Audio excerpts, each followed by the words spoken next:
لا يزال سور البلدة القديمة في العاصمة اليمنية صنعاء من المعالم التاريخية المهمة التي تشتهر بها المدينة منذ مئات السنين، وعلى الرغم من أهميته إلا أنه ظل بدون صيانة.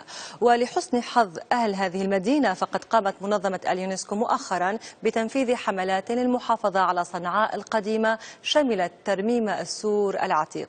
التفاصيل في تقرير النعمة ماء العينين. على إيقاع الأغاني والأهازيج الجماعية اليمنية تتقدم أشغال عملية ترميم سور صنعاء القديمة ليحافظ الخلف على موروث السلف، مساهمين بذلك في تقوية المباني الأثرية المبنية بالطين. بنعمل طبقة، أول طبقة أساس والثانية بالملاج بالبروة ويقويه يعطيه قوة ويعطيه وقت حوالي 40 سنة. يعتبر السور جزءا مهما من جمالية مدينة صنعاء القديمة المتميزة بطابعها المعماري المتعدد الطوابق والمزين بالزخارف. ويعود تاريخ بناء المدينة إلى القرن الخامس قبل الميلاد، وترميم سور صنعاء هذا ليس الأول في تاريخه، فقد أعيد تجديده غيرما مرة خلال العهود الإسلامية المختلفة.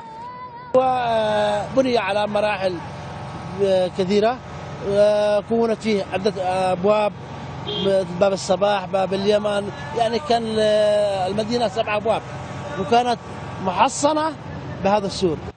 يأتي هذا الترميم بعد أن وجهت منظمة اليونسكو إنذارا إلى السلطات اليمنية برفع البلدة القديمة في صنعاء من قائمة مواقع التراث الإنساني العالمي، وذلك لإهمال صيانة المباني والمواقع الأثرية بها. الآن احنا نقوم بعملية ترميم لهذا السور نتيجة الأهمية اللي يتمتع بها السور هذا ويكمل أهمية المدينة.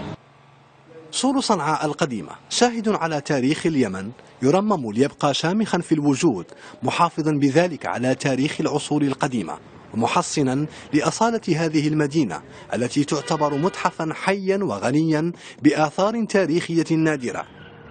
صنعاء القديمة لا تعرف إلا بسورها، ولا يعرف سورها إلا بها.